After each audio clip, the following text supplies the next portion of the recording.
श्री माधवाय नमः। हरे कृष्णा। आप सभी भक्तों का दिन शुभ और मंगलमय हो।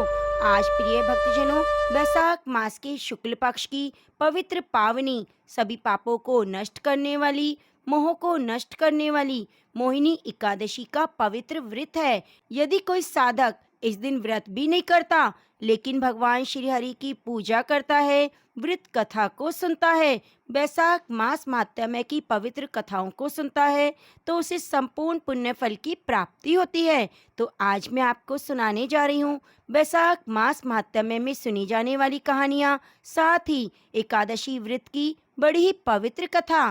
प्रिय भक्तजनों, आप कथा को पूरा जरूर सुनिएगा और कथा अच्छी लगती है तो वीडियो को लाइक करके कमेंट बॉक्स में हरे कृष्णा जरूर लिखिएगा।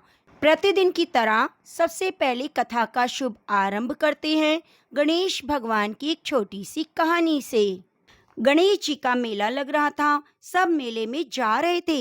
एक छोटी सी लड़की थी, अपनी माँ से जिद करने लगी, मैं भी मेले में जाऊंगी। तो उसकी माँ बोली, वहाँ बहुत भीड़ है, कहीं पर गिर जाएगी। लड़की नहीं मानी तो उसकी माँ ने उसे 2 लड्डू और एक घंटी में पानी दिया और बोली, एक लड्डू गणेश जी महाराज को खिलाकर पानी पिला देना, दूसरा लड्डू तू खाकर पानी पी लेना।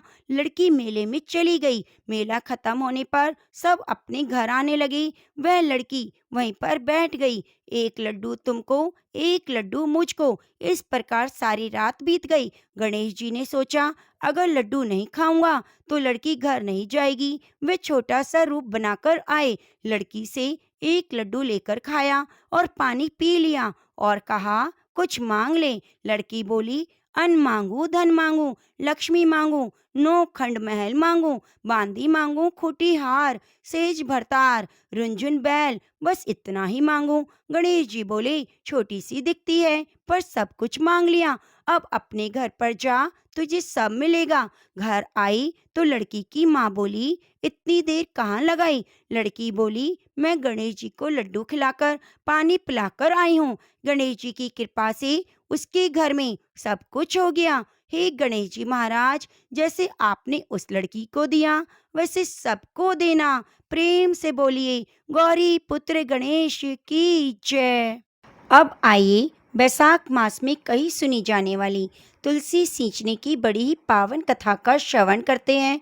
तो आप सभी भक्त बड़ी श्रद्धा पूर्वक प्रसन्नचित मन से इस कथा को सुनिए। तो एक बार प्रेम से बोलिए, तुलसी माता की जय। और आप कमेंट बॉक्स में भी तुलसी माता की जय जरूर लिखिए। जय वैशाख के ठाकुर की। जब बहुत समय पहले की बात है, एक गांव में एक परिवार रहता था। उस परिवार में माँ बेटा और बहू रहते थे। बहू बहुत ही सीधी सादी थी और शांत स्वभाव की थी। उसकी दूसरी तरफ सास बड़ी झगड़ालू और घमंडी थी। वह अपनी बहू पर बहुत अत्याचार किया करती थी। उसे घर का सारा कामकाज करवाती, झाड़ू पोछा, साफ सफाई, बर्तन वगैरह सभी काम उससे करवाती थी और खाने के लिए एक सोखी रोटी दिया करती। बहू के पति को तो इन सब बातों का कुछ भी पता नहीं था। वह सुबह होते ही खेत में काम करने के लिए चला जाता। बहू सास के कहे अनुसार घर के काम में लग जाती। एक दिन बहू ने देखा, पड़ोसन नया मटका लेकर आई है। पड़ोसन ने बात ही बात में बहू को बताया, वे बैसाख स्नान करने की तैयारी कर रही है।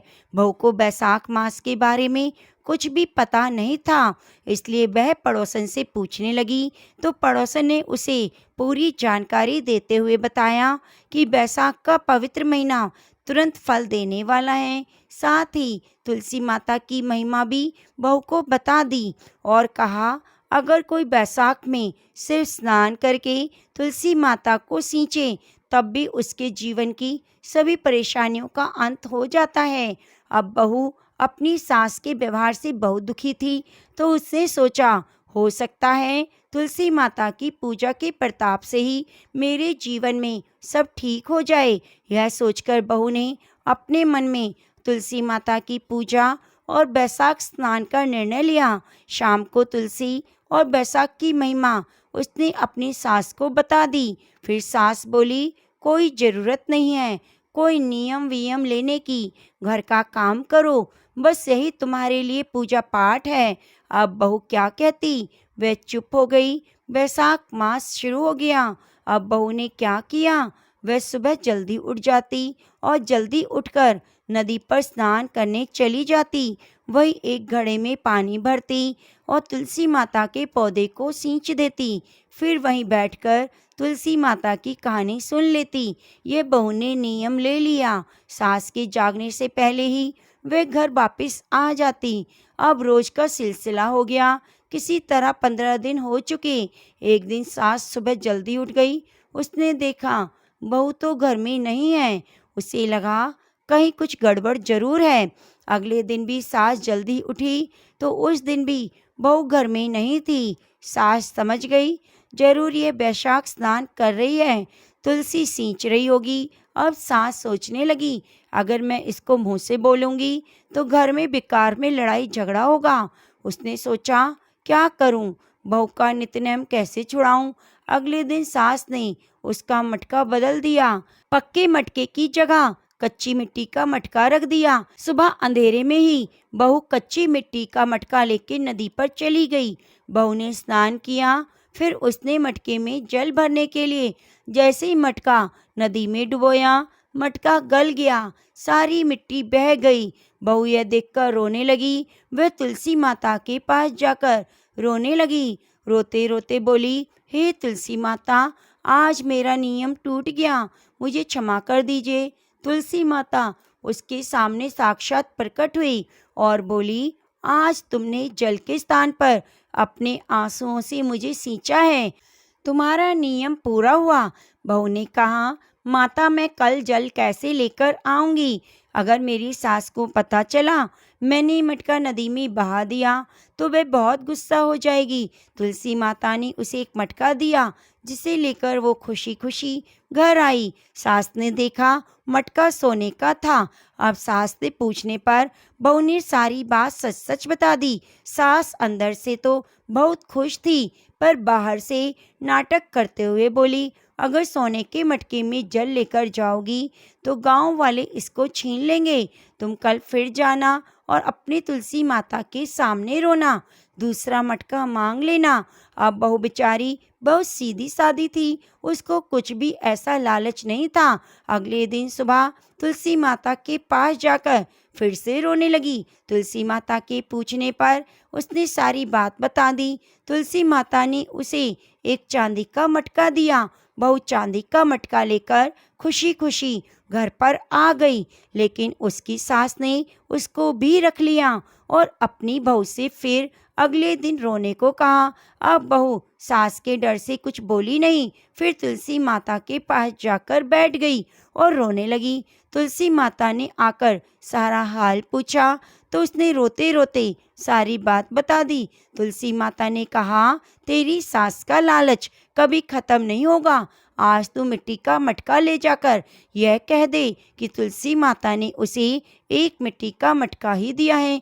बहू जब घर गई तो उसकी सास को बहुत गुस्सा हुआ। कहने लगी, तुम्हारी तुलसी माता के पास क्या सिर्फ इतना ही धन था जिसके पास कुछ भी नहीं, उसे सींचने से क्या लाभ। अब यह कहकर वे बहू को बहुत गुस्सा करने लगी, लेकिन बहू ने सास की बात नहीं मानी। जो उसका नियम था वो सुबह जल्दी उठकर उसी तरह पूरा करने लगी। पूरे महीने में सास से छुपकर नदी पर स्नान करती, तुलसी माता को सींचती रही। महीना समाप्त होने का था। एक दिन सास अपने छुपाए हुए दोनों मटकों को देखने लगी। उसने देखा वह दोनों मटके कच्ची मिट्टी की बन गए हैं। अब यह देखकर तो सास को बहुत गुस्सा आ गया। उसका गुस्सा 7वें आसमान पर पहुंच गया। वो बहू को बहुत बुरा भला कहने लगी। तभी साक्षात तुलसी माता घर में प्रकट हुई। वह सास को बोलने लगी, तुमने लालच और घमंड में बहुत पाप किए, इसलिए सिर्फ तुम्हारे छूने की वजह से वो मटके मिट्टी में बन गए। जैसा बोओगी वैसा ही काटोगी। तुलसी माता के प्रताप और कृपा से सास की आंखें खुल गई। वे बहुत रोई और तुलसी माता से क्षमा मांगने लगी। तुलसी माता ने उसे क्षमा कर दिया और खुश रहने का आशीर्वाद दिया। तुलसी माता की कृपा से तीनों घड़े खुद ही सोने की हो गई। अब सास बहू मिलकर रोज तुलसी माता का नित्य नियम निभाने लगी। तुलसी माता की कृपा से घर में अन्न धन की भंडारे भर गए। हे तुलसी माता, अपने सभी भक्तों पर अपनी कृपा दृष्टि बनाए रखना। कहानी अधूरी हो तो पूरी करना, पूरी हो तो मान रखना। प्रेम से बोलिए तुलसी माता की जय। और सभी पापों का नाश हो जाता है। प्राचीन काल की बात है, एक बार देवताओं और दानवों के बीच समुद्र मंथन हुआ। इसका उद्देश्य था अमृत की प्राप्ति, जिससे अमरता प्राप्त की जा सके। दोनों पक्षों ने मंदराचल पर्वत को मंथन दंड की तरह इस्तेमाल किया और वासुकी नाग को रस्सी बनाया। देवता और असुर दोनों ही अपनी अपनी ओर से समुद्र मंथन करने लगे। समुद्र मंथन से अनेक अद्भुत रत्न निकले, अनेक देवियां प्रकट हुई, जैसी कामधेनु गाय, ऐरावत हाथी, कल्प वृक्ष, लक्ष्मी देवी और अंत में धन्वंतरी भगवान अमृत कलश लेकर प्रकट हुए।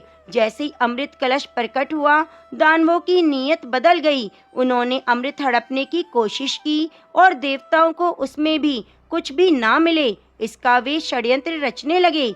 देवताओं ने भगवान विष्णु से विनती की, वे अमृत को दानवों से बचाएं और उसे योग्य पात्रों यानी देवताओं को दें। भगवान विष्णु ने तब एक अद्वितीय और मोहक रूप धारण किया। भगवान विष्णु ने ऐसा सुंदर रूप धारण किया कि असुर ही नहीं, देवता भी उस सौंदर्य पर मोहित हो गए। यह रूप इतना आकर्षक और दिव्य था कि उसे देखकर हर कोई मंत्रमुग्ध हो गया। इस रूप को मोहिनी कहा गया, जिसका अर्थ है मोह लेने वाली। मोहिनी ने बड़ी चतुराई से अमृत को बांटने की जिम्मेदारी अपने हाथों में ले ली। उसने मुस्कुराते हुए कहा, मैं निष्पक्ष रूप से अमृत को बांटूंगी, लेकिन मेरी एक शर्त है कि मेरी विधि पर कोई सवाल नहीं उठाएगा। असुर जो उस रूप पर मोहित हो चुके थे, वे तुरंत ही मान गए। मोहिनी ने असुरों को एक और, देवताओं को दूसरी ओर बिठाया। फिर बड़ी चतुरता से अमृत का वितरण शुरू किया, परंतु वह अमृत केवल देवताओं को ही दे रही थी। यह देखकर असुर यह बात समझ ही नहीं पाए, क्योंकि वे मोहिनी की सुंदरता और मधुर वाणी से इतने आकर्षित थे कि उन्हें वास्तविकता का पता ही नहीं चला। परंतु असुरों में से एक असुर था, स्वरभानु, जो अत्यंत चालाक था। उसे कुछ संदेह हुआ। वह देवताओं का वेश धारण करके उनके बीच जाकर बैठ गया और जैसे ही अमृत का प्याला उसके हाथों में आया, उसे भी पी लिया। किंतु तभी भगवान सूर्य और चंद्रमा ने उसे पहचान लिया और मोहिनी को इशारा कर दिया। मोहिनी ने तुरंत अपने वास्तविक रूप में आकर सुदर्शन चक्र से स्वर भानु का सिर धड़ से अलग कर दिया, परंतु तब तक उसका सिर अमृत पी चुका था। वह अमर हो गया। स्वर भानु का सिर राहु कहलाया। धड़ केतु, यही राहु केतु आज भी ग्रह के रूप में माने जाते हैं। ऐसी मान्यता है कि सूर्य चंद्र से उनकी शत्रुता के कारण ही ग्रहण लगता है। जब असुरों को इस छल का पता लगा, तब वे बहुत क्रोधित हुए और देवताओं से युद्ध करने लगे। लेकिन तब तक देवता अमृत पीकर शक्तिशाली हो गए थे। उन्होंने असुरों को पराजित कर दिया था। इस प्रकार देवताओं को विजय मिली और अमरता प्राप्त हुई। मोहिनी अवतार की एक अन्य कथा में वर्णन आता है कि जब भगवान शिव को मोहिनी रूप की बात पता लगी, तो उन्हें बड़ी जिज्ञासा हुई। उन्होंने सोचा कि आखिर ऐसा कौन सा रूप था जिसने न केवल असुरों को बल्कि देवताओं को भी मोहित कर दिया। भगवान शिव ने विष्णु भगवान से अनुरोध किया, विष्णु जी, मैं भी तुम्हारा वह रूप देखना चाहता हूँ जिसने सभी को मोह में डाल दिया। भगवान विष्णु मुस्कुराए और बोले, हे महादेव, यह रूप बड़ा महामाय है। यदि आप चाहें तो मैं आपको यह रूप दिखा सकता हूँ, परंतु इसकी माया इतनी बलवती है, इसे समझ पाना कठिन है। तब भगवान शिव ने आग्रह किया और भगवान विष्णु ने पुनः वही अद्भुत और अनुपम स्त्री रूप धारण किया।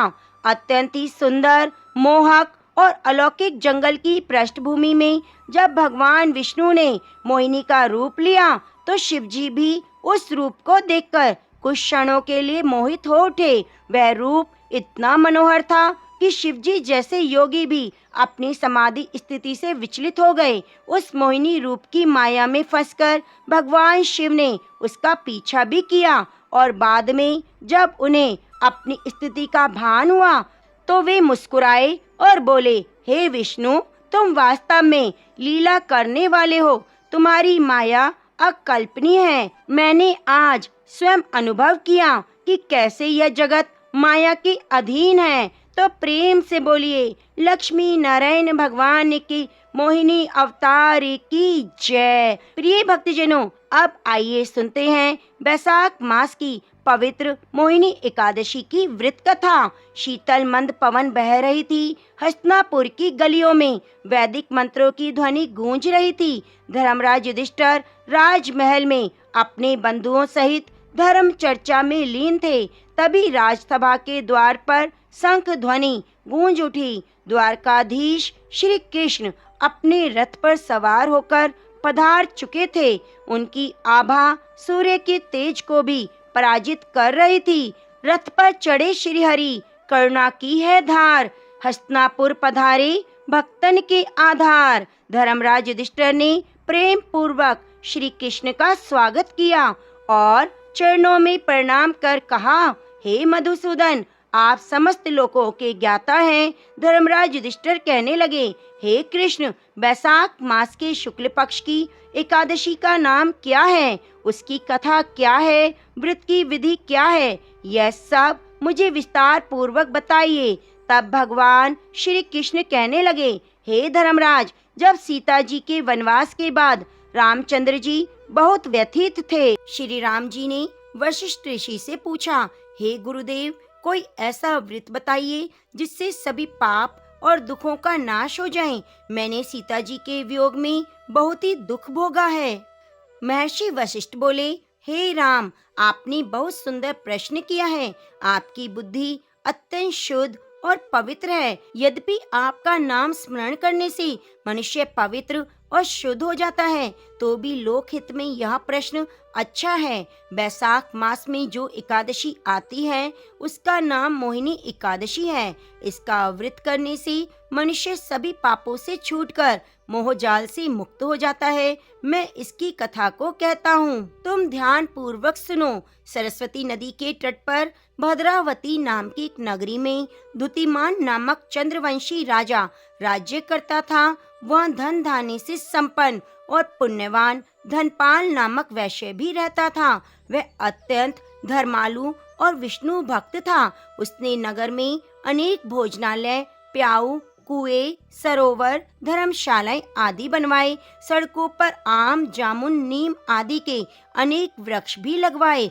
उसके 5 पुत्र थे, सुमना, सुदुद्धि, मेधावी, सुकृति और दृष्ट बुद्धि। इनमें से 5वां पुत्र दृष्ट बुद्धि महापापी था। वह पितर आदि को नहीं मानता था।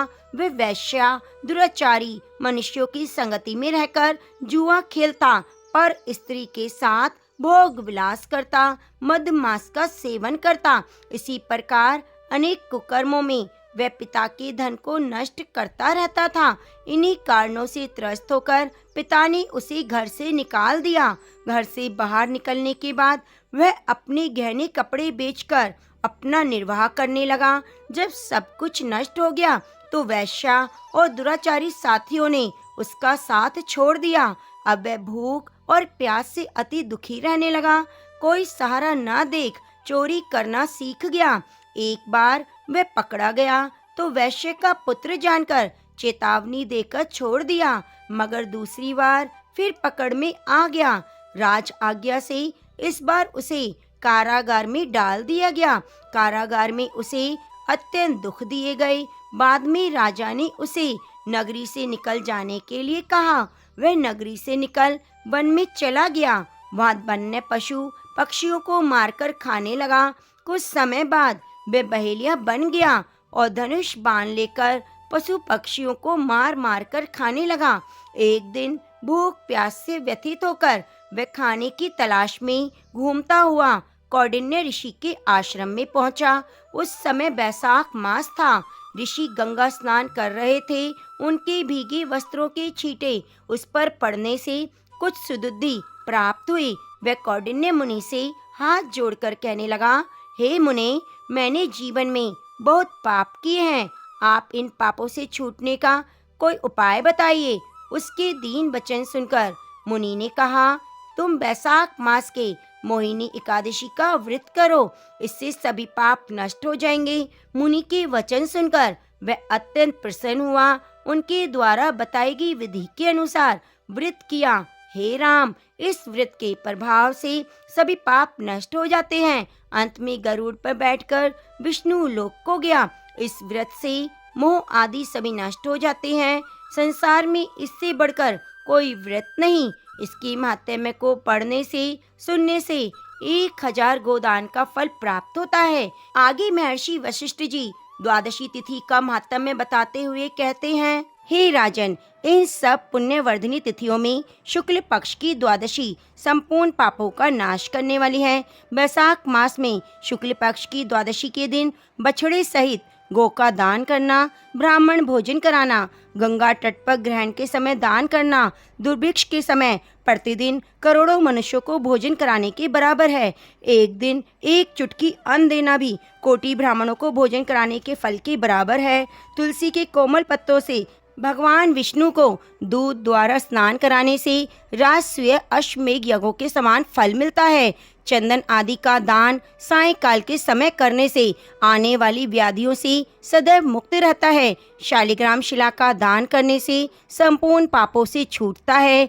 यम, पितृगण, गुरु, देवता और विष्णु भगवान के निमित्त दक्षिणा सहित जल का घड़ा, दही और अन्न का दान करना प्रयागराज में प्रतिदिन करोड़ों मनुष्यों को 1 वर्ष तक षटरस युक्त सुंदर भोजन कराने के बराबर है। शुक्ल पक्ष की त्रयोदशी के दिन दूध, दही, घृत, मधुर मिष्ठान आदि पंचामृत से भगवान विष्णु को स्नान करा के पूजन करने वाला अपने कुल सहित विष्णु लोक को जाता है। सायंकाल शरबत दान करें, रसीली ककड़ी दान करें, ईख और आम का दान करें तो सभी अपने पापों के कर्म बंधनों से छूटकर मुक्ति पाता है और उसकी संतान 100 पीढ़ी तक बराबर चलती रहती है। शुक्ल पक्ष की द्वादशी में जो कुछ भी पुण्य किया जाता है वह अक्षय फल को देता है। इस व्रत की प्रख्याति क्यों हुई वह भी मैं तेरे सामने कहता हूँ। इसके सुनने से पाप दूर हो जाते हैं।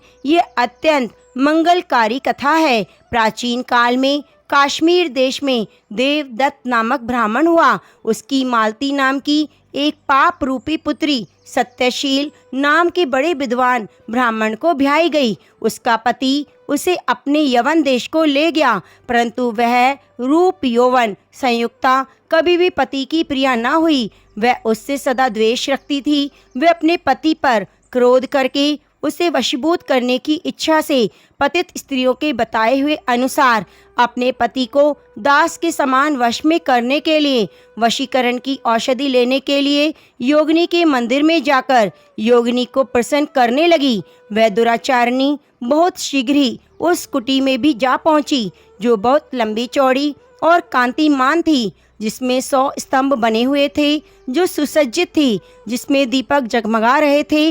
ऐसे शोभायमान स्थान में वह योगिनी आने की बाट में रुद्राक्ष की माला लिए जप कर रही थी। इस प्रकार उस स्त्री के प्रार्थना करने पर योगिनी ने प्रसन्न हो उसे मन को लुब्ध कराने वाले मंत्र बतलाए। तब उस स्त्री ने नमस्कार कर सूर्य की कांति के समान प्रकाशमान हीरे से जड़ी हुई अपने हाथ की अंगूठी योगिनी को दे दी, जिससे प्रसन्न होकर योगिनी ने उसके हृदय का वृतांत जान मालती नाम की स्त्री को वशीकरण चूर्ण देकर कहा, इस चूर्ण को अपने पति को देकर उसकी ग्रीवा की रक्षा करना, तो तेरा पति तेरे वश में होकर किसी के पास नहीं जाएगा और तेरे दुष्चरित्रों को देखकर भी कुछ नहीं कहेगा। तब उस स्त्री ने घर आकर संध्या के समय वह चूर्ण दूध में मिलाकर अपने पति को दे दिया। हे राजन, उस चूर्ण के पीने से उसे क्षय रोग हो गया, जिससे वह दिनों दिन क्षीण होने लगा और उसके स्थान में दुष्ट घाव होने लगे, कीड़े पड़ गए। पति की ऐसी दशा हो जाने पर वह दुष्ट पुंसचली इच्छापूर्वक विचरने लगी। उसका पति घाव की पीड़ा से व्याकुल हो त्राही त्राही पुकारने लगा और बोला, हे शोभने, मैं तेरा दास हूँ, तेरी शरण में हूँ, मेरी रक्षा कर। मैं पर स्त्री की इच्छा नहीं रखता। हे राजन, अपने पति की ऐसी बात सुनकर वह घबरा गई और पति के जीवन से मेरा सुहाग बना रहेगा, ऐसा विचार कर योगिनी के पास पुनः गई और सब वृतांत कहा। तब उसने पहली औषधि का दाह शांत करने के निमित्त दूसरी औषधि दी, जिसका सेवन करते ही उसके पति का दाह शांत हो गया और वह स्वस्थ भी हो गया। उसका पति सदैव घर में ही रहता था और वशीभूत हो गया। तब उसकी स्त्री के पास सभी जातियों के व्यभिचारी मनुष्य घर के काम के बहाने आने लगे। उस पाप के कारण उसके शरीर में भयानक प्राणनाशक कीड़े पड़ गए, जिन्होंने उसकी नाक, जिह्वा और दोनों कानों में छेद कर दिए। उसके स्तन कट गए, अंगुलियों की ठोंठ बंध गई। अंत में वह देह त्याग नरक भोगने लगी। 15 सहस्त्र वर्षों तक ताम्रभांड नामक नरक में दग्ध होने के बाद वह 100 जन्मों तक बार बार कुत्ते की योनि में पड़कर घर घर घूमती रहती। फिर सौबीर देश में पद्मबंधु नामक ब्राह्मण की दासी के घर कुतिया बनी। उसके कान टूटे फूटे, पूंछ छिन भिन तथा मस्तक में कीड़े पड़े रहते थे। इस प्रकार उस जन्म में भी अनेक कलेशों को सहती रही। देव योग से जब कर्म फल पूरा हो गया तो वैशाख मास के मेष की संक्रांति में शुक्ल पक्ष की एकादशी के दिन पद्मबंधु का पुत्र नदी में स्नान कर पवित्र हो गीले वस्त्रों से घर आया। वह तुलसी स्तंभ के पास उसने अपने चरण धोए। उसी स्तंभ के नीचे वह कुतिया भी सो रही थी। अस्तु सूर्य उदय के पहले वह कुतिया उन चरणों के धोए जल में लौट गई, जिससे उसके सभी अशुभ कर्म तत्काल नष्ट हो गए और पूर्व जन्म की याद भी हो आई। तब वह अपने पूर्व जन्म में किए गए कर्मों को सोच सोचकर ताप से व्याकुल हो त्राही त्राही करने लगी और भय से व्याकुल हो उस मुनि पुत्र से अपने पूर्व जन्म के किए कर्मों की ताम्र भांड नामक नरक में पड़ने की और 100 जन्मों तक कुतिया की योनि में रहकर कष्ट भोगने की कथा का वर्णन करते हुए कहने लगी, अब मैं तुम्हारे सम्मुख खड़ी हूँ। हे ब्राह्मण, मैं बड़ी दुष्टचारिणी हूँ, बहुत खोटी हूँ। इसलिए वैशाख शुक्ल पक्ष के पुण्यों को बढ़ाने वाली द्वादशी के दिन अपने किए हुए सुकृत मुझे देकर मेरा उद्धार करो। मैं दीन और व्याकुल हूँ, तुम मेरी रक्षा करो। मैं तुमको नमस्कार करती हूँ। ऐसा वचन सुन वह मुनिपुत्र कुतिया से बोला, हे कुतिया, अपने किए हुए कर्मों के सुख दुख रूपी फलों को प्राणी भोगते हैं, तू दुराचारिणी शूद्र क्या करेगी। मुनिपुत्र के ऐसे कहने पर कुतिया अत्यंत दुखी हो चित्कार करने लगी और उसके पिता से कहने लगी, हे पद्मबंधो, मैं तुम्हारे द्वार पर पड़ी हुई कुतिया हूँ। मैं तुम्हारी उच्छिष्ट रोटी नित्य खाती हूँ, तुम मेरी रक्षा करो। गृहस्थी महात्माओं के घर पर जो पड़े रहते हैं उनका उद्धार करना उनका आवश्यक कर्तव्य है। ऐसा ना करने से वे भगवान के कोप से अपने सर्वस्व को नष्ट कर अंत में नरकगामी होते हैं। ऐसा वेद वेताओं का मत है। यह कर्म कर्तव्य है। तुम दयालु हो, अतः तुम मुझ दुर्बुद्धि का उद्धार करो। दुखी कुतिया के ऐसे वाक्य सुनकर पद्मबंधु शीघ्र ही घर से बाहर आए और कुतिया से पूछने लगे, क्या बात है। तब वहां पर खड़े हुए मुनिपुत्र ने सब कथा वर्णन की। अपने पुत्र के वचन सुनकर विस्मित होकर बोले, मेरा पुत्र होकर भी तूने यह क्या किया। हे पुत्र, साधुओं को ऐसे वाक्य कहना अनुचित है। देखो, चंद्रमा, सूर्य, पवन, पृथ्वी, अग्नि, जल, चंदन और महात्मा लोग सभी परोपकार में स्थित हैं। हे पुत्र, दधीची ने देवताओं के उपकार के लिए दैत्यों को महाबली जान अपनी हड्डी भी निकालकर दे दी थी। राजा शिवी ने कबूतर के बदले अपना मांस काटकर दे दिया और जीमूत वाहन नामक राजा ने भी महात्मा गरुड़ के लिए अपना जीवन दे दिया। विद्वान ब्राह्मण तो सदा ही दया करते हैं। जैसे मेघ शुभ और अशुभ दोनों जगह पर बराबर पानी बरसाता है, चंद्रमा चांडाल के घर में भी प्रकाश करता है, उसी प्रकार बार बार प्रार्थना करती हुई इस कुतिया के दुखों को मैं अपने पुण्य के प्रभाव से दूर करूंगा। इस प्रकार पुत्र को समझाकर स्वयं पद्मबंधु ने कुतिया से कहा, हे कुतिया, मैं तेरे निमित्त द्वादशी के दिन किया हुआ पुण्य देता हूँ। तू अपने सब पापों से छूटकर विष्णु लोक को जा। पद्मबंधु के इतना कहते ही हे राजन, वह कुतिया अपने जीर्ण शरीर को त्याग दिव्य आभूषण पहन 100 सूर्यों की सदृश प्रभाव वाली सावित्री जैसी होकर ब्राह्मण से आज्ञा मान दसों दिशाओं में प्रकाश करती हुई चली गई। फिर स्वर्ग में अनेक प्रकार के महाभोगों को भोगकर नर नारायण भगवान की अनुग्रह से बैसाख शुक्ला द्वादशी के प्रभाव से उर्वशी नामक श्रेष्ठ अंगों वाली देवताओं की प्रिय अप्सरा बनी, जिसे योगी जन योग द्वारा प्राप्त करते हैं। ऐसे अग्नि तुल्य प्रकाशित श्रेष्ठ और संत जनों को भी मोहित करने वाले रूप को उस कुतिया ने प्राप्त किया। उसके बाद पद्मबंधु ने मधुसूदन भगवान की प्यारी और पुण्य बढ़ाने वाली इस तिथि को संसार में प्रख्यात किया। करोड़ों सूर्य ग्रहण और चंद्र ग्रहण से भी अधिक प्रभावशाली, पुण्य रूपी सब यज्ञों से भी अधिक यह तिथि उस ब्राह्मण ने तीनों लोकों में प्रसिद्ध कर दी। प्रेम से बोलिए गौरी पुत्र गणेश भगवान की जय। आज आप सुनेंगे बृहस्पतिवार के दिन बृहस्पति देव की बड़ी ही पवित्र कथा। बृहस्पतिवार का व्रत रखने से, व्रत कथा को सुनने से स्त्री पुरुषों की सभी की मनोकामनाएं पूरी होती हैं, धन संपत्ति की प्राप्ति होती है, निसंतानों को पुत्र प्राप्ति होती है, परिवार में सुख शांति बनी रहती है। तो प्रिय भक्तजनों, अपने जीवन की मंगल कामना करते हुए हाथ में पीले पुष्प, हल्दी, गुड़ और चने की दाल लेकर इस कथा को श्रद्धा पूर्वक प्रसन्नचित मन से पूरा सुनिए और कथा सुनते हुए वीडियो को लाइक करके कमेंट बॉक्स में लक्ष्मी नारायण भगवान की जय जरूर लिखिए। प्राचीन समय में आर्यव्रत में दिग्विजय नामक एक राजा था। राजा दिग्विजय अपनी प्रजा की सुख दुख का बहुत ध्यान रखता। राजा के महल से कोई भी निर्धन खाली हाथ नहीं जाता था। वे प्रतिदिन भगवान बृहस्पति देव की पूजा करने के लिए मंदिर में जाया करता था। हर बृहस्पतिवार को राजा भगवान बृहस्पति देव का व्रत रखता था। भगवान बृहस्पति देव की पूजा अर्चना के बाद व्रत की कथा को सुनता था और एक ही समय भोजन करता था। लेकिन उसकी रानी राजा के पूजा पाठ व्रत को बिल्कुल भी पसंद नहीं करती थी। राजा ने उसे कई बार समझाया, लेकिन रानी के व्यवहार में कोई बदलाव नहीं आया। रानी कभी भी निर्धन को अन्न, वस्त्र आदि दान नहीं देती। इतना ही नहीं, वे राजा को भी व्रत रखने, निर्धन को धन, वस्त्र आदि दान देने के लिए मना करती थी। एक बार जंगल के कुछ हिंसक जानवरों ने राजा दिग्विजय की नगर में घुसकर लोगों को मारना शुरू कर दिया। प्रजा ने जब राजा दिग्विजय से जंगली जानवरों के उत्पात की बात कही, तो वह स्वयं उनके शिकार के लिए गया। राजा दिग्विजय शिकार पर गया हुआ था। रानी महल में प्रसन्नता पूर्वक झूला झूल रही थी। उस दिन भगवान बृहस्पति देव अपना रूप परिवर्तित करके निर्धन भिक्षुक के रूप में महल के द्वार पर पहुंचे। बृहस्पति देव ने रानी से भिक्षा मांगी तो रानी क्रोधित स्वर में बोली, हे भिक्षुक, सुबह से भिक्षा देते देते तो मैं परेशान हो गई हूँ। अभी मुझे महल के बहुत से काम करने हैं।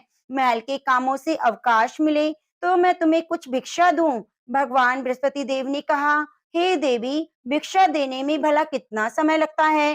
तुम भिक्षा देकर भी महल के कामों को पूरा कर सकती हो। भिक्षुक के वचन सुनकर रानी ने क्रोधित होकर कहा, लोगों को दान देने के लिए तो मेरे पति ही बहुत हैं। वे हर समय भिक्षुक को अन्न, वस्त्र, धन आदि दान देते रहते हैं। उनके इस तरह दान देने से मैं तो बहुत तंग आ चुकी हूँ। इससे तो अच्छा है हमारा सारा धन ही समाप्त हो जाए, ताकि प्रतिदिन दान देने के कष्ट से मुक्ति मिले। रानी की बात सुनकर भगवान बृहस्पति देव मन ही मन मुस्कुराते हुए बोले, हे रानी, भगवान तुम्हारी ये इच्छा अवश्य पूरी करेंगे। तुम इस समस्या से छुटकारा पाना चाहती हो तो बृहस्पतिवार को सुबह सूर्य उदय से पहले मत उठना। जब सूर्य की तेज धूप निकल आए तभी उठना। फिर पूरे महल को गोबर से लीपकर सिर से पांव तक स्नान करना। अपने लंबे बालों को अवश्य धोना। राजा से कहना वे बृहस्पतिवार को हजामत बनवाए। राजा को भोजन में मांस मदिरा अवश्य देना। निरंतर 7 बृहस्पतिवार तक ऐसा करने से तुम्हें धन की मुसीबत से अवश्य मुक्ति मिल जाएगी। इतना कहकर भिक्षुक का रूप धारण किए भगवान बृहस्पति देव कुछ दूर चलकर अदृश्य हो गए।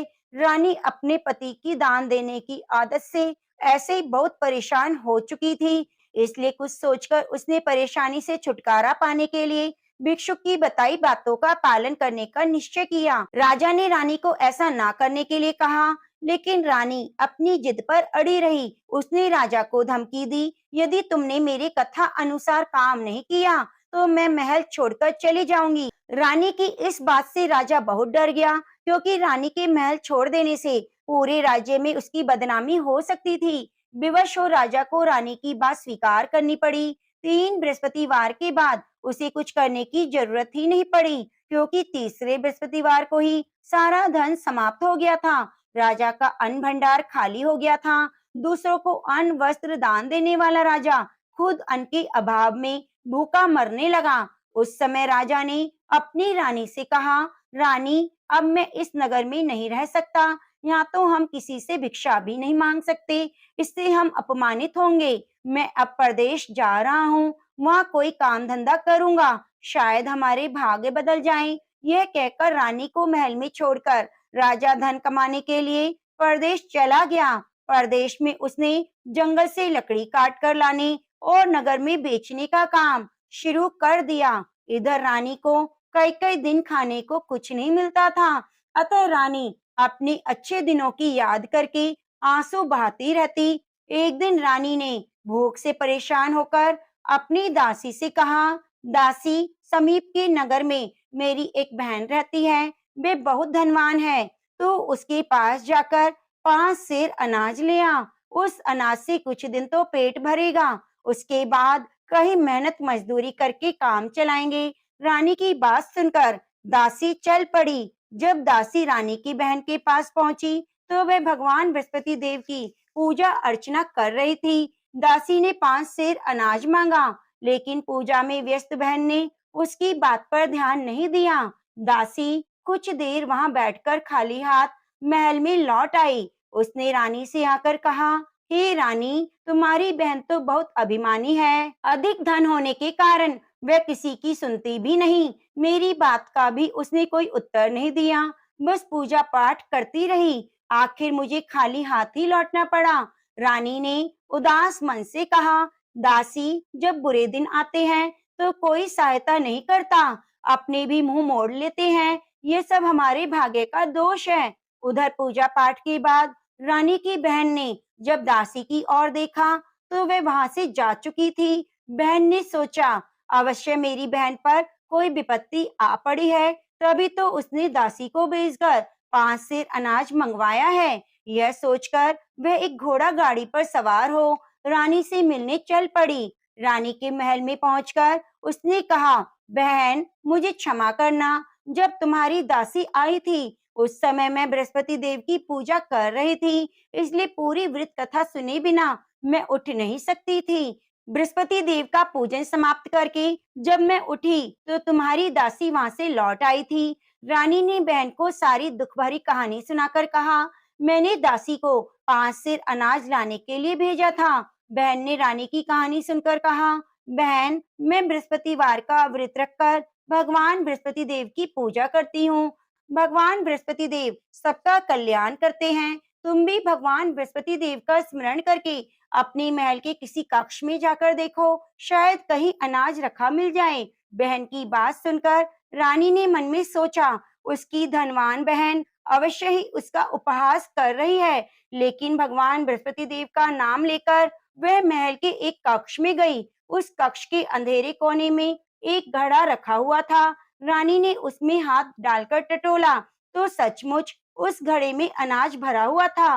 रानी बहुत हैरान हुई। उसने अपनी बहन से कहा, हे बहन, मुझे भी भगवान बृहस्पति देव के व्रत की विधि बताओ। अब मैं भी उनका व्रत रखा करूंगी। तब बहन ने उसे बताया, हे रानी बहन, बृहस्पतिवार को सूर्य उदय से पूर्व उठकर स्नान करके बृहस्पतिवार का व्रत रखना चाहिए, लेकिन उस दिन सिर नहीं धोना चाहिए। चने की दाल, मुनक्का या किशमिश लेकर केले के वृक्ष के पास जाकर उसकी जड़ में भगवान बृहस्पति देव की पूजा करनी चाहिए। घी का दीपक जलाकर रखना चाहिए। उस दिन एक ही समय भोजन करें। भोजन में चने का आटा, पीले खाद्य पदार्थ ही ग्रहण करें। बृहस्पतिवार का व्रत रखने से घर में धन धान्य की वृद्धि होती है, अनाज से भंडार भर जाते हैं। इस व्रत के विधिवत करने से निसंतान को संतान की प्राप्ति होती है। बहन के वचन सुनकर रानी ने तुरंत ही भगवान बृहस्पति देव का व्रत रखने का निश्चय कर लिया। 7वें दिन जब बृहस्पतिवार आया तो रानी ने बृहस्पतिवार का व्रत रखा। कहीं से मांगकर उसने चने और गुड़ का प्रबंध किया। चने की दाल से केले की जड़ में विष्णु भगवान का पूजन किया और घी का दीपक जलाकर भगवान बृहस्पति देव की पूजा की। रानी विष्णु भगवान के भोग के लिए पीले अन्न का कहीं से प्रबंध ना कर सकी, अतः वह मन ही मन परेशान होने लगी। उधर भगवान बृहस्पति देव रानी के विधिवत व्रत रखने के कारण उससे बहुत प्रसन्न हुए, अतः वे अपना रूप परिवर्तित करके 2 थालियों में पीला भोजन लेकर रानी के घर पहुंचे। भगवान बृहस्पति देव ने दासी से कहा, हे दासी, मैं तुम्हारी रानी के लिए व्रत का पीला भोजन लाया हूँ। भोजन देकर वह चले गए। दासी ने रानी से भगवान बृहस्पति देव को भोग लगाकर भोजन करने के लिए कहा। रानी को कुछ पता नहीं था। वह दासी से बोली, दासी, क्यों मेरी निर्धनता पर मेरा उपहास करती हो? तब दासी ने कहा, अभी अभी कोई आदमी मुझे 2 थालियों में पीला भोजन देकर गया है। वेशभूषा से तो मुझे कोई पुजारी लगता था।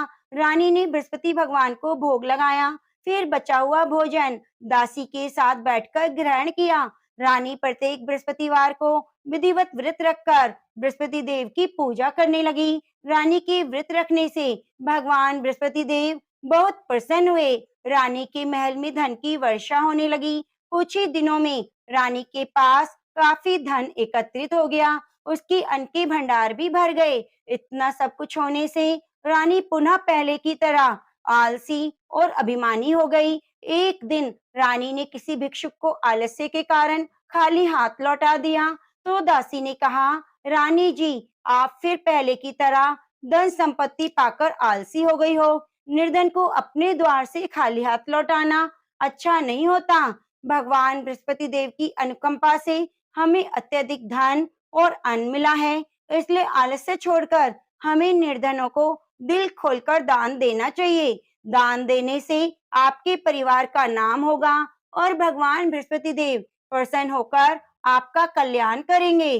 दासी की बात सुनकर रानी ने निर्धनों को फिर से दान देना शुरू कर दिया।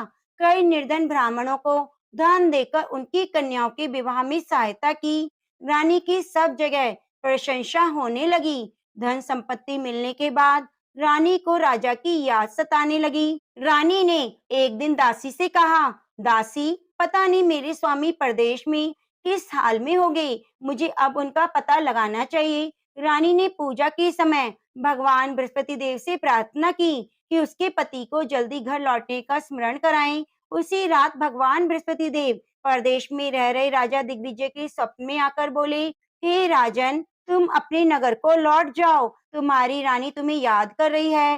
राजा सुबह उठकर लकड़ियां काटकर लाने जंगल की ओर चल पड़ा। जंगल से गुजरते हुए वह सोचने लगा कि रानी की गलती से उसे कितने दुख भोगने पड़े हैं। राजपाट छोड़कर परदेश में आकर रहना पड़ा है। जंगल से लकड़ियां काटकर नगर में बेचकर गुजारा करना पड़ा।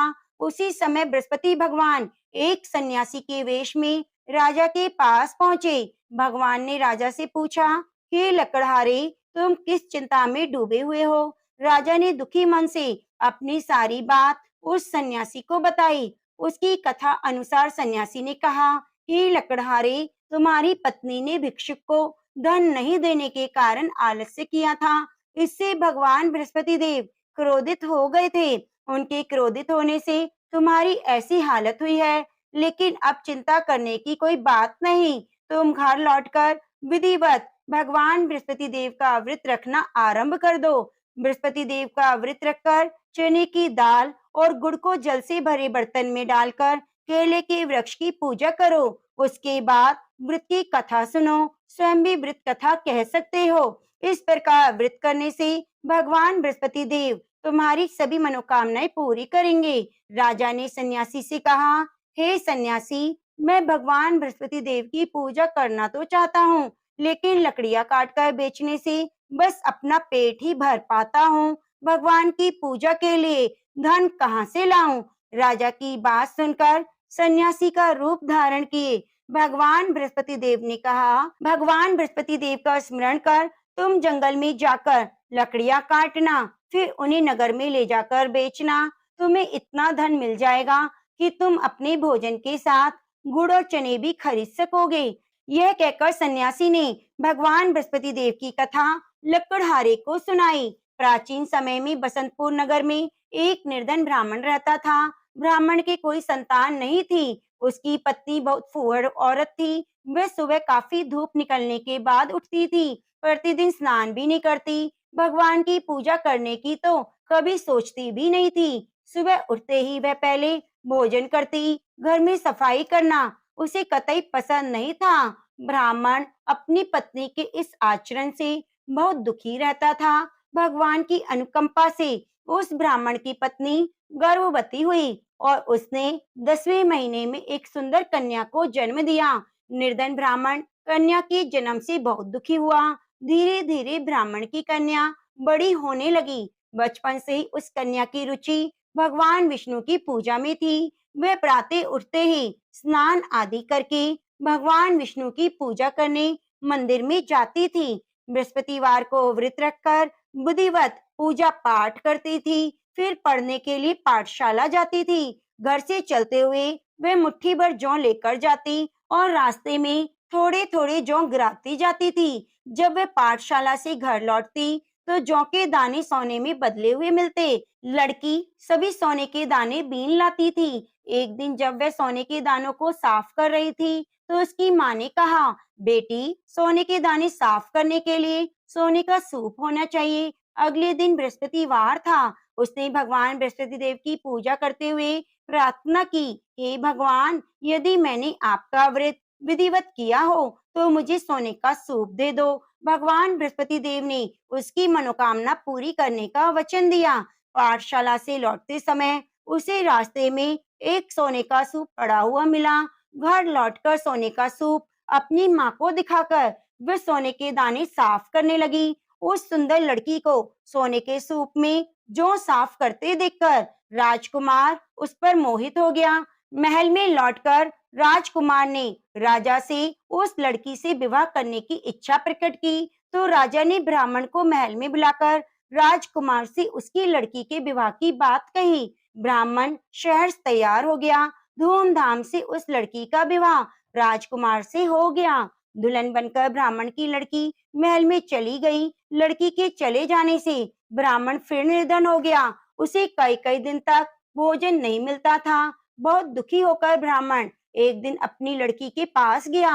अपने पिता से निर्धनता का समाचार सुनकर उसने बहुत धन देकर पिता को विदा किया। उस धन से ब्राह्मण के कुछ दिन तो आराम से गुजर गए, लेकिन जल्दी ही सारा धन समाप्त हो गया। फिर भूखों मरने की नौबत आ गई। ब्राह्मण अपनी लड़की से धन लेने के लिए महल में पहुंचा। लड़की ने पिता की बुरी हालत देखकर कहा, पिताजी, आखिर आप कब तक मुझसे धन लेकर जीवन यापन करेंगे? आप कोई ऐसा उपाय क्यों नहीं करते जिससे आपका घर भी धन संपत्ति से भर जाए? ब्राह्मण ने कहा, मैंने तेरी माँ को बहुत समझाया, पर उसकी समझ में नहीं आता। उसका फूहड़पन नष्ट हो तो घर की निर्धनता भी दूर हो जाए।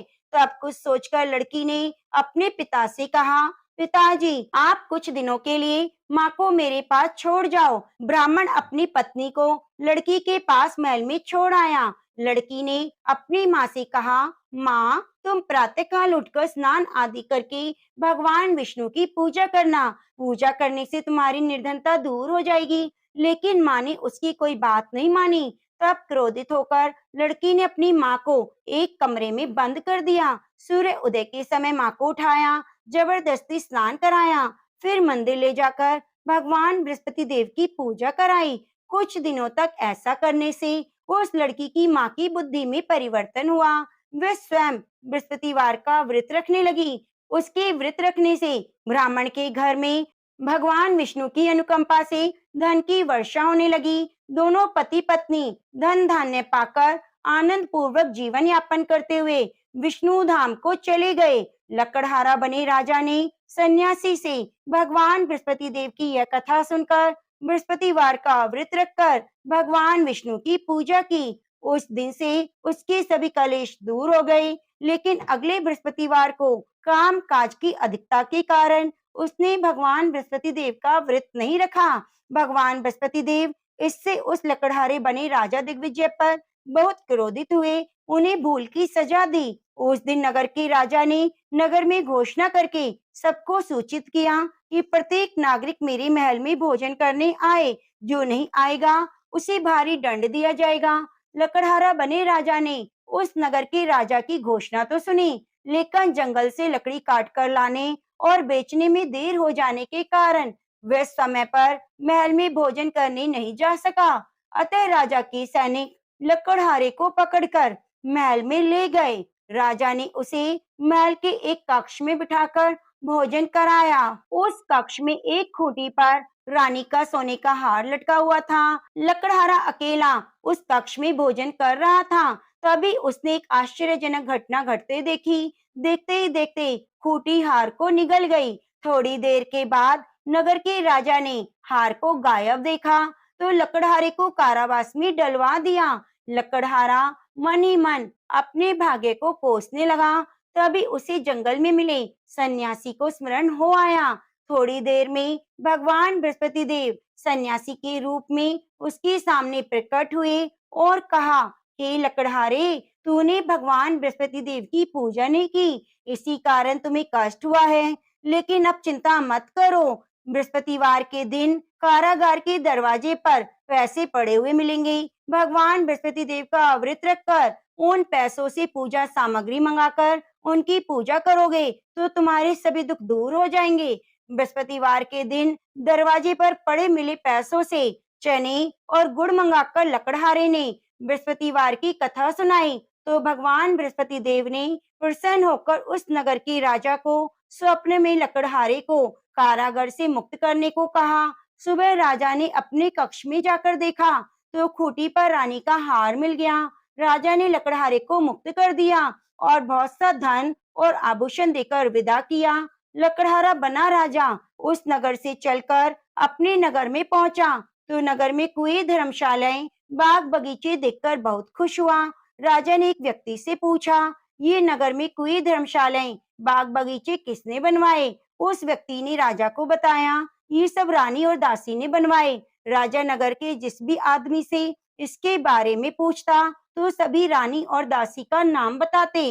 राजा जब महल में पहुंचा तो रानी ने बहुत स्वागत किया। तब राजा ने निश्चय किया कि सप्ताह में एक बार तो सभी बृहस्पति देव का व्रत और पूजन करते हैं, परंतु मैं प्रतिदिन व्रत किया करूंगा, दिन में 3 बार कथा कहा करूंगा। अब राजा हर समय दुशाले में चने की दाल बंधे रहता और दिन में 3 बार बृहस्पति देव की कथा कहता। कुछ दिनों के बाद राजा को अपनी बहन की याद आई। एक दिन घोड़े पर सवार होकर राजा अपनी बहन से मिलने चला। अभी राजा नगर के बाहर पहुंचा ही था कि उसने कुछ लोगों को शव ले जाते हुए देखा। राजा को याद आया कि आज उसने किसी को बृहस्पतिवार की कथा नहीं सुनाई। राजा ने उन लोगों को रोककर कहा, भाइयों, आप शव ले जाने से पहले मेरी बृहस्पतिवार की कथा सुन लो। लोगों ने राजा पर क्रोधित होते हुए कहा, तुम पागल तो नहीं हो गए? लेकिन कुछ बूढ़े लोगों ने कहा, अच्छा भाई, साथ चलते चलते तुम अपनी कथा सुना लो। राजा ने चलते हुए आधी कथा ही सुनाई थी कि शव हिलने लगा। राजा की पूरी कथा सुनते ही शव उठकर बैठ गया। लोगों ने हैरानी से दांतों तले उंगली दबाई। अगले बृहस्पतिवार से भगवान बृहस्पति देव का व्रत रखने और कथा सुनने का निश्चय कर लिया। घोड़े पर सवार राजा चलते हुए किसान के पास पहुंचा। किसान अपने खेत में हल चला रहा था। उसे देखकर राजा ने कहा, अरे भाई, पहले मुझसे बृहस्पतिवार की कथा सुन लो। किसान झुंझुलाकर बोला, हे भाई, तुम देखते नहीं हो, जितनी देर में मैं तुम्हारी कथा सुनूंगा उतनी देर में तो मैं पूरे खेत में हल चला लूंगा। राजा निराश होकर चलने लगा। तभी किसान के बैल लड़खड़ाकर जमीन पर जा गिरे। किसान के पेट में जोरों का दर्द होने लगा। किसान की पत्नी जब खाना लेकर आई तो उसने किसान से इस बारे में पूछा। किसान ने घुड़सवार की पूरी कहानी सुनाई। किसान की पत्नी दौड़ती हुई राजा के पास पहुंचकर हाथ जोड़कर बोली, भैया, मैं तुम्हारी कथा सुनने को तैयार हूँ। राजा ने उसके साथ खेत पर पहुंचकर बृहस्पतिवार की कथा सुनाई। कथा समाप्त होते ही बैल उठकर खड़े हो गए और किसान के पेट का दर्द भी ठीक हो गया। राजा बहन के घर पहुंचा। उसकी बहुत आवाभगत हुई। अगले दिन सुबह उठकर राजा ने देखा घर के सभी लोग भोजन कर रहे हैं। किसी भूखे को बृहस्पतिवार की कथा सुनाए बिना राजा भोजन नहीं करता था। उसने बहन से कहा, बहन, क्या घर में कोई ऐसा व्यक्ति है जिसने अभी तक भोजन ना किया हो? उसकी बहन बोली, भैया, हमारे घर में तो क्या, आपको पूरे नगर में कोई ऐसा व्यक्ति नहीं मिलेगा जिसने सुबह सुबह भोजन ना किया हो। तब राजा ने बहन के घर से निकलकर उस नगर में बिना भोजन किए व्यक्ति की तलाश की। एक गडरिये के घर में उसका बेटा बीमार होने के कारण भूखा रह गया था। राजा ने उस बेटे को जाकर बृहस्पतिवार की कथा सुनाई। कथा सुनते ही गडरिये का बीमार बेटा ठीक हो गया। सबने राजा की बहुत प्रशंसा की। एक दिन राजा ने अपनी बहन से कहा, बहन, अब हम अपने घर को जाना चाहते हैं, तुम भी मेरे साथ चलो, कुछ दिन वहां रहकर लौट आना। राजा की बहन ने अपनी सास से पूछा तो सास ने ताने देते हुए कहा, बहू मायके जाना, अकेली जाना, मेरे पोतों को लेकर नहीं जाना। तुम्हारे भाई के कोई संतान नहीं है, कहीं तुम्हारी भाभी मेरे पोतों पर कोई जादू टोना ना कर दे। दूसरे कक्ष में बहन की सास की बात सुनकर राजा बहुत दुखी हुआ और अकेला ही अपने नगर को लौट पड़ा। जब वह अपने नगर पहुंचा तो रानी ने राजा से कहा, आप तो अपनी बहन को लाने गए थे, फिर बहन को क्यों नहीं लाए? राजा ने दुखी होते हुए कहा, रानी, हम निसंतान हैं, इसलिए हमारे घर कोई आना पसंद नहीं करता। रानी ने राजा को समझाया, हे प्राणनाथ, हमें बृहस्पति देव ने सब कुछ दिया है, अब भगवान बृहस्पति देव हमें संतान भी अवश्य देंगे। बृहस्पतिवार को विधिवत व्रत रखते हुए राजा रानी ने भगवान बृहस्पति देव से संतान के लिए प्रार्थना की। कुछ दिनों के बाद उन्होंने स्वप्न में दर्शन देते हुए कहा, हे राजन, तेरी मनोकामना पूरी होगी। एक सप्ताह बाद रानी गर्भवती हुई। 10वें महीने के आरंभ में रानी ने एक सुंदर पुत्र को जन्म दिया। राजा रानी जीवन पर्यंत बृहस्पतिवार का व्रत रखते रहे। उनके घर में धन की वर्षा होती रही। आनंद पूर्वक जीवन यापन करते हुए राजा रानी भगवान बृहस्पति देव की अनुकंपा से मोक्ष को प्राप्त कर सीधे बैकुंठ धाम में पहुंच गए।